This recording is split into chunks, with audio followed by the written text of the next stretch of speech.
Всем привет!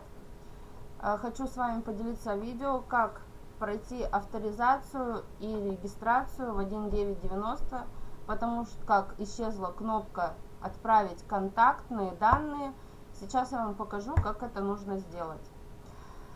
При регистрации или авторизации нужно нажать в левом верхнем углу 3 линии, выбрать свой контакт, нажимаем на свою фотографию. Далее нажимаем справа вверху в углу 3 точечки, открыть профиль.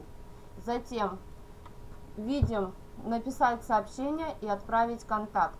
Нажимаем отправить контакт, выбираем чат-бот и нажимаем кнопку отправить. Все, вы поделились своими контактными данными. Теперь можно отправлять QR-код для авторизации или регистрации.